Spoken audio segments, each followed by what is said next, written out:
Maganda ba talaga yung negosyo, pamimili at pagpapakatay ng hayop? Okay naman pag ginusto ninyo. Kasi kalinya-linya po ito eh. Ang importante lang po talaga, gusto ninyong ginagawa ninyo. Yun ang pinaka-importante dyan para mag-prosper po yung business ninyo. Kasi pag ginusto... Lakas ng kulog at kidnap ka biyahe. Oo. Ang sikreto sa tagumpay, yung... Ay! Grabe naman yun! Sobra! Sobra na kulog yun! Parang pinakamalakas na kulog yun ka biyahe. May natamaan. Ha? Tigil mo na ang pagkarga.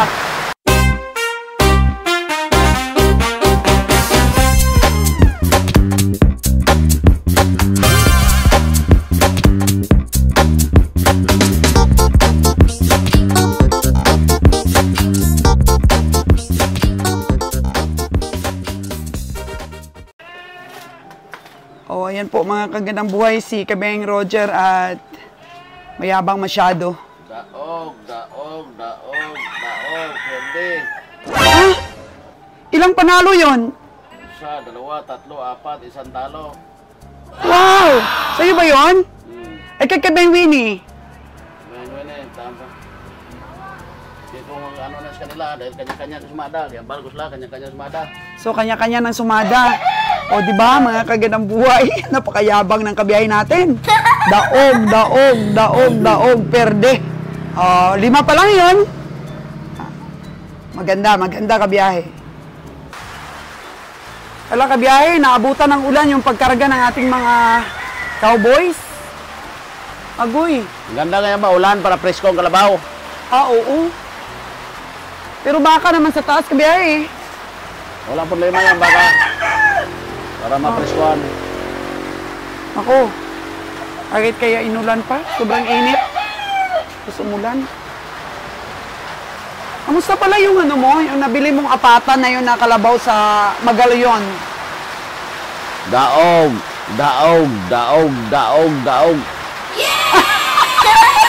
Talaga? Ano talaga ang score nun? Wala pa, katay. Wala pa. Dalawa pala ng katay. Isa, 300. Oo. Ang isa, 245. Aha. So, wala pa palang resulta ron, pero... Ang isa, 264. So, malamang panalo, di ba? Malamang sa talo. Yung totoo. Matatalo at matatalo yan. Pag yung dalawa, matalo. May dalawa pa. 4 yun eh. Oo. 300 to 64. Yan pa lang. Dalawa pa. Pwede pa kompleto yung ating income reveal. Pero kamusta naman yung mga biyahe natin? Nakaraan. Ano ang score ng ating mga kabiyahe? Grabe, lakas ng ulan kabiyahe ah. Tabla-tabla lang sa papasahe. Yung iba, may pambiling ginamos. May pambili lang ng bigas, okay na. Hala, nabasa na sila. Uy, silo mo na, Dani. Dan, basa mo na rin dyan. Hala. Sus, ang gaganda 6'3". Grabe, no? Ang ganda ng 6'3 ko. Tulong laki. Congratulations, kabiyahe. At medyo maganda na. Hindi na tayo nalulugi sa ating mga biyahe. Ito, kabiyaheng Roger. Ito yung gustong ipatanong ng ating mga... Ano ba yung tanong? Oo. Basahin ko. Maganda bang negosyo ang pamimili at pagpapakatay ng hayop? Tapos yung sagot na sinabi mo sa akin, maganda kung kumikita na. Yan, sinulat ko talaga sa papel eh. Maganda ba talaga yung negosyo, pamimili at pagpapakatay ng hayop?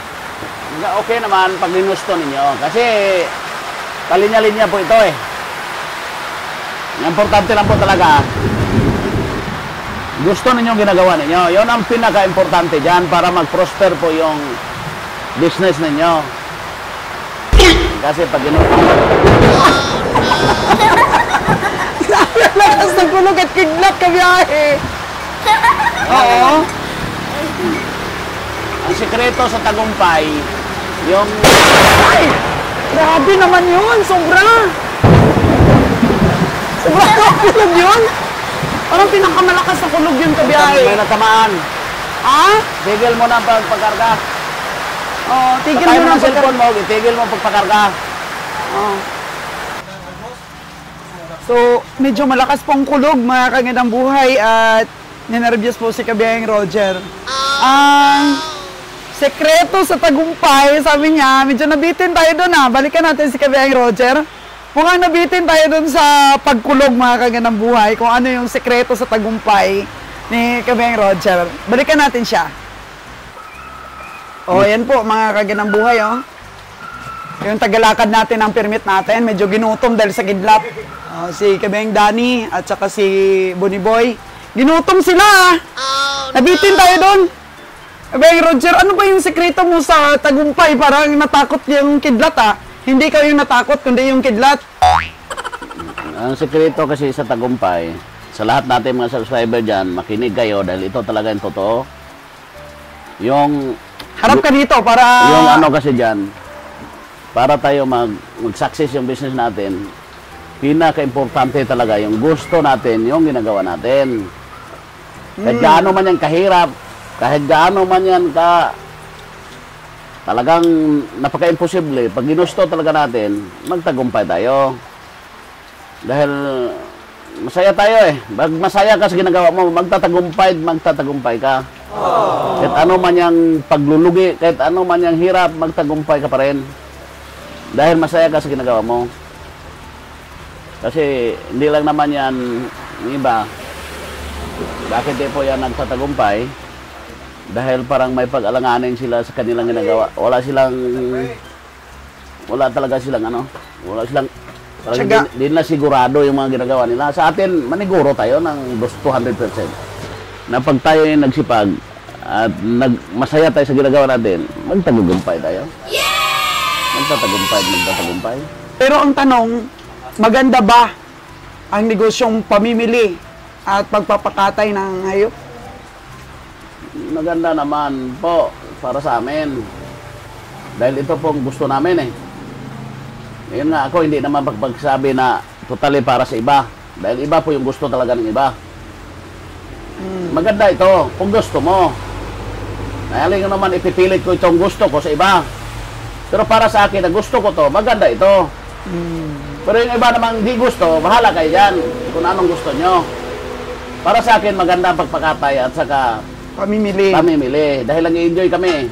At saka mas maganda pa, kung ikaw ang kumakatay, ikaw pa nagbibinta ng karne mo. Darating tayo dyan. Kaya, yan ang goal namin.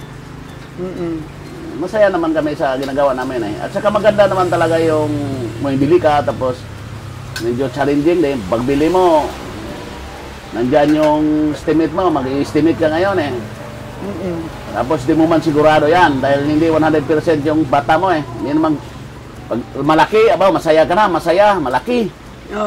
Masaya ka na. Dahil akala mo, panalo ka na sa binili mo, sobrang saya mo na. Pag kinatay pala, talo. Bakit?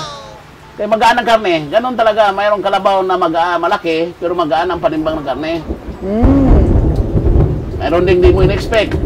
Hindi mo inasahan, maliit ito, siguro tatabla ito, pero yon pagkikita. Kaya ganon talaga, mahiwaga masyado yung pamimili.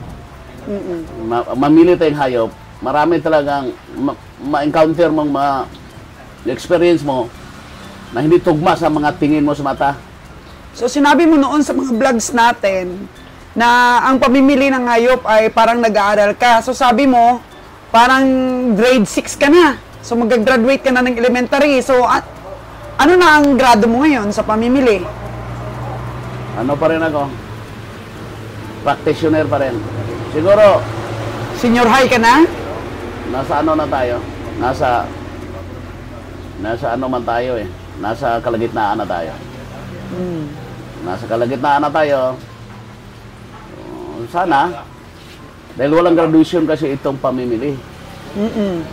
Dahil habang tumatagal ka sa pamimili mo, more experience ka na dahil naranasan mo na yung nabili ka, nalugi ka, pero may chance pa rin malugi. Pero hindi nakagaya dati na lahat lugi. Hindi nakagaya dati. Siguro, malugi ng isa, manalo ng dalawa, Ganyan. Mas lamang ang panalo. Mm. Ganon yan. And then, Ganon lang sa pamimili. Kasi sa akin, ako lang, sa akin kasi experience, mahirap. Dahil ako mag-isa dito, wala akong kasama. May kasama man ako, pero ayaw walang mo, pamilya. walang maghilot sa akin. Si Winnie kasi ayaw maghilot sa akin, ayaw tumabi. Sinalon. Si Winnie, sabi ko, Winnie, tabi tayo para Mabantayan ka. Yakapin mo ako pag malamig ako. Sabi niya sa akin, magka-isyo tayo niyan, boss. Sabi niya. Baka may isyon siyang bakla. Ganon. Hindi naman, hindi ganon. Brutal naman masyado yung bakla. Ay, anong issue? Ayaw lang niya magka-isyo kami. Dalawa. Pero sinalon talaga yung tagahilot mo. Sinalon yung naghihilot sa akin dahil marang may experience nalon. Yung kapatid niya kasi niya, nanghihilot din. Oh. Eh, parang may experience sinalon, no? Yun ang kaya saya lang kami dito kahit importante lang talaga na ano namin patuloy-tuloy. Marami namang na-inspire sa amin, no? Kasi yung iba, naghirap doon sa abroad, naghanap ng pera para mapalago yung buhay nila. Kahit yung gusto lang nila mangyari, pagtanda nila, mayroon lang silang gagastusin, pambili lang ng maintenance sa gamot. Kasi kawawa po tayong Pilipino pag dito sa Pilipinas. Kasi pag hindi tayo government employee, wala tayong pension. May pension mang karampot dahil sa SS. Tapos wala. Pagtanda natin, wala tayong pagtusto sa ating katawan. Yung maintenance natin. Kaya ang iba, nagsikap mag-abroad, nagsikap mag-pundar ng kanilang, mayroon silang kayamanan na masustain yung pagtanda. Kasi importante masustain sila ang pagtanda natin. After that, wala na tayong patunayan pa. So, yan pala. Kailangan gusto mo talaga yung ginagawa mo kung maghahayop ka. Pero mga 2 years mo ring tinaguyod itong business mo na to bago medyo gumaganda-ganda na ngayon. Okay naman yan. Kasi naalam ko na mangyari yan. Kasi importante na yung may target tayo. Okay? Napaka-importante po, mayroon tayong pananaw. Mayroon tayong positibong pananaw yung tawag. Kasi alam natin, kaya sabi ko nga sa'yo, nanghinaan ka ng loob noon, sabi ko walang masamang patutunguhan ito dahil sa mabuting layunin na natin Nasa magandang patutunguhan talaga, pag maganda yung layunin mo. Ngayon, kumikita ng konti, kahit pa konti-konti, kumikita na. Kabili na tayo ng pagkain. Yung iba, makabayad tayo sa utang natin. Normal lang yan, masustain lang natin yan. Tapos pag magretiro tayo, mayroon lang tayong pang binibili dyan, kung ano dyan, gamot, o ano dyan, pagkain, okay na yan, ganun lang life. Pero masaya talaga kami sa ginagawa namin, kaya kahit ganong hirap ang paghayop, ang pinaka-advantage kasi sa pagbabaka, sa pagkakalabaw, pagkakambing, na mayroon kang pwesto sa meat shop. Yun nga, lagi mo sinasabi sa atin. May restaurant ka, tapos ikaw bumibili ng buhay, live. Tapos kakatayin mo, tapos yung iba ititinda mo, yung matira lulutuin mo. Yan ang pinaka-the best yan. Susupply natin sa mga restaurant. All package yan. Complete package yung tawag. Dahil hindi ka manlulugi, dahil nasa sayo lahat. Kung halimbawa, pag bininta mo, ikaw magbibinta ng karne. Ibig sabihin, kikita kang konti. Bibinta mo pa yung lulutuin mo, kikita ka ulit konti. Hindi maraming option. Ganon yun. Dahil ang yung balat kasi, yung mino din siya. Yung balat, yung apat na paa. Ulo. Tapos isang ulo. Yung lamang loob, libro, atay. Lahat yan kasi napupunta po yan sa tagakatay. Sa tumatanggap ng karne natin. Kaya darating talaga tayo sa punto na hindi na natin kaya na lumayo pa, kundi magkakatay tayo. Ganon ang target yan, ganon ang target yan. Ganon yung goal natin. Kasi hindi na tayo maglayo pa dahil pagod na sa katawan, tapos hindi na tayo mamili pa dahil mayroon na tayong tinuro ang tao. Sana maging totoo yung taong Sana nga, Pati yung magkasama. mga na-training mo na tao na to, Kasi- sila magpapatuloy nito. Asinso ako. Halimbawa, magkaroon ako ng kunting material na bagay, magkaroon din yan sila. Kasi kung ano mang mayroon ako, imposibleng Wala sila. Hindi rin nila yan danasin. Sinalon nga, kahit lugi tayo lagi, nagkaroon ng tindahan. Kinalon, mayroong grocery store. Laki ng grocery store nila noon. Ang laki. Tapos, mayroon siya pamimili minsan. Na-surprise si Nalon. Na-surprise talaga siya sa biyaya na binigay natin. Hindi, ganun lang po. Ganun lang yung ano natin. Hindi man darating sa ngayon yung para sa'yo. Hintay-hintay konti. Darating Hintay. talaga yun. Maghintay talaga. Kasi ganun lang yan. Importante lang talaga, ano.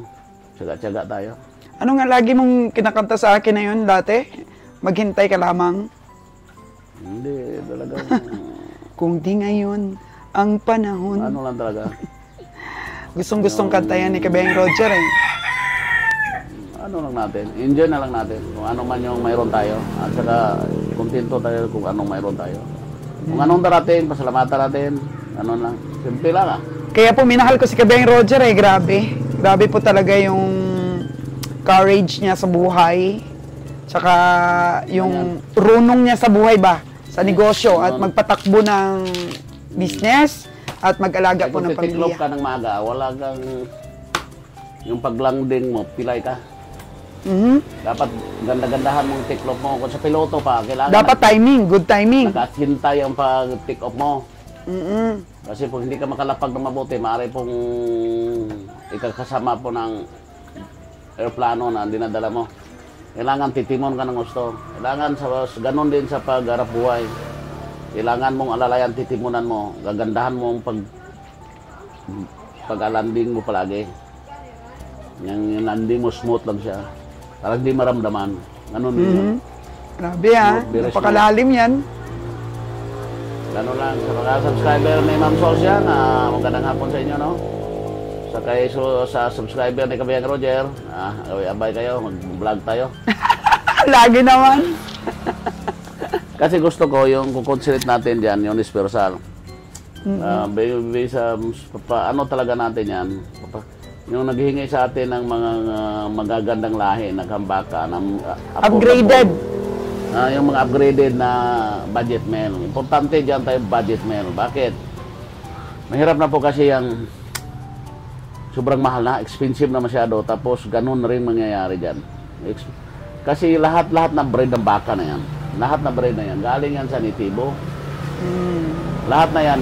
Lahat ng baka, kahit sa Amerika pa noon, hindi naman sila nagkaroon ng magandang lahi, kundi lang crossbreed yan. Crossbreeding tawag yan.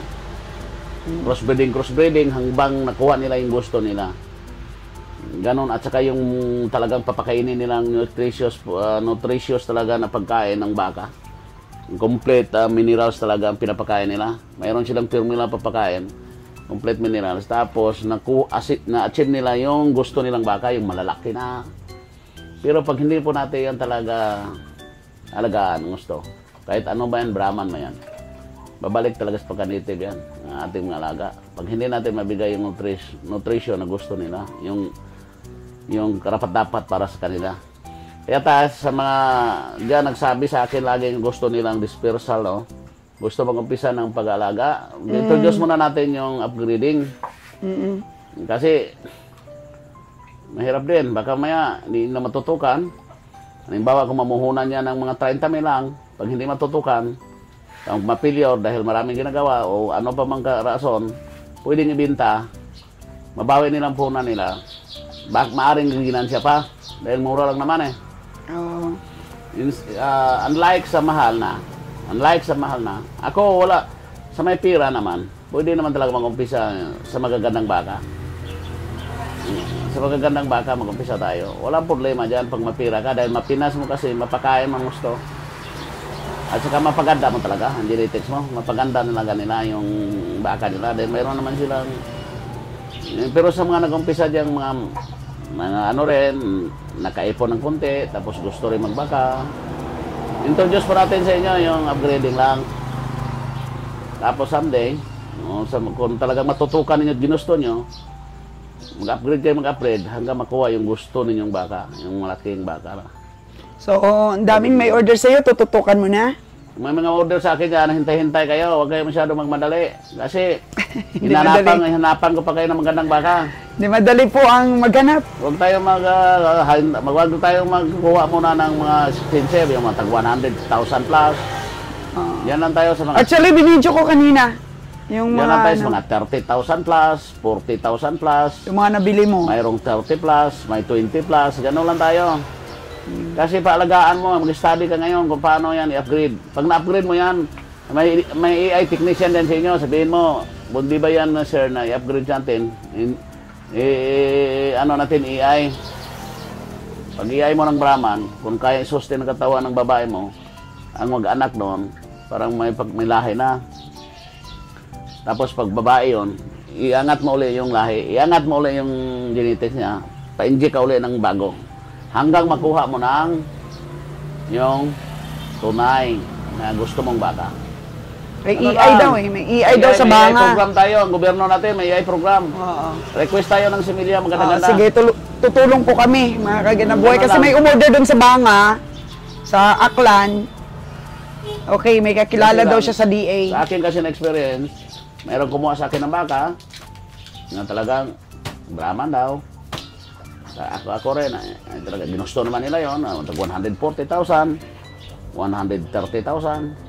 Sa Subel, galing. Gasubel. Okay naman yun, kaso lang dapat pakainin mo ng buti. Mayroong, Pero yung kay Sir Constantino, ang gaganda na ng mga baka nila. Maganda pag-alaga. si Sir Constantino, very good yan, mabait at saka magaling Kapitan sa mag-alaga. barko. Magaling mag-alaga ng baka, kaya napapaamo niyang baka niya. Kay Gibarido dyan sa Ahoy. Maganda rin yung ugal niya. Kay sa Nara Farm sa Bayawan. Sa kay Kadungog dyan. Narvin Kadungog. Maganda rin yung baka niya dahil ganda rin siya mga alaga. Magaling. Sa ating gwapo sa gwapo nating kaibigan niya, kay Miharis, no? So, kay Gwapo, gida. Rico Miharis. So marami nang nakabili sa iyo ng mga baka. At marami pang dideliveran. Sa order dyan, intay-intay lang kayo. Intay lang talaga. Pili-pili lang kasi hindi naman lahat ng Kasi, pinaparada ang sa akin maganda. kasi, na nakikita, pipili tayo ng mura. Maganda ganang konti. Pero kung gusto niyo mag-alaga talaga ng kahit na sa Negros kasi may mga lahi naman talaga yan eh. Hindi nakabase sa dalunggan po yung lahi ng baka. Tinga. Hindi nakabase sa tainga. Importante, big bones. Oh. Tapos mataas ang tindig, may pangangatawan na maayos. Yun po importante. Ang tainga, di yan importante. Mayroon kong baka doon nakita, sulit ng tainga pero sobrang laki. Nasa pag-alaga at nasa pag-alaga lang. Importante, mataas lang siya. Yung tainga niya, hindi natin yan masyadong pansinin. Yung pansinin natin, yung big bones siya. Big bones, malaki ang balakang. Tapos mataas ang tindig. Tapos mahaba-haba ang konti ang katawan. Kahit mahaba ang katawan, okay na yan. Very good na yan. Package na yan para po sa alagain. Potensyal na po yan. Ganon yan. Sa ating mga subscriber dyan, kay Madam Souls, no?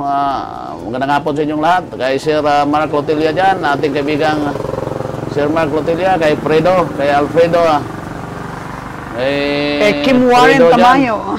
Ang dami nila. Fredo dyan, kay Fredo. Sir Farmboy. Kay Fredo Habiliana dyan, kay Alfredo Habiliana dyan. Farmboy Sir TV. Rico. Kay Jigay Bilacorta, Rico. Kay si Rico dyan. Bear Bernabe. Sa ating kay Robert Robert Chubera Chubera. dyan. Magandang hapon po sa inyo dyan. Kay, Ang dami nila. Bakit hindi nagre-register sa utak natin? Kay Karen, no? Karen? Kim Warren. Kim Warren Tamayo dyan. Ang ating, ating body yan, body. Sa kay Dilatore yan. Sa kay Dilatore dyan na palaging nagkukomment sa akin, nagsumasabaybay. Akin yang kababaryo yan. Taga Minapasok yan. Si Dilatore, maestro yan, maestro. At sa marami pang iba. Sa ating mga classmates dyan, kanay Oliver, kanay Sino dyan, na atin yung supporters, alam ko, sinusuportaran nila ako. Ating mga kaibigan dyan sa Negros. Huwag magtampo po yung hindi natin ma-shoutout. Wala po ako Hindi pa natin listahan. kasi hindi na Sa gumala. susunod, maglilista ako kabiyahe para... Hindi ko malala kasi lahat eh. Oo, hindi maalala. Iba na Ating talaga mga yung, classmate natin dyan, hindi ko malala. yung utak ba natin. Puro negosyo ang laman. Kay Jobert Mahilom dyan, no? Yung may litsunan dyan, ating kaibigan dyan sa Calatrava. Mayroon siyang sariling litsunan dyan, no? Order ng litson. Marami siyang order ngayon. Malapit ng Pasko, sobrang dami. Diyan, sa aking classmate. Darating ni tayo dyan. Sa aking Meron na tayong classmate. tao na masarap maglitsyon. Okay na, babay-babay na sa inyo, no? Kaya talagang ano na ako. Medyo, yun lang sabi ko sa inyo. Babay-babay-babay. God bless sa lahat.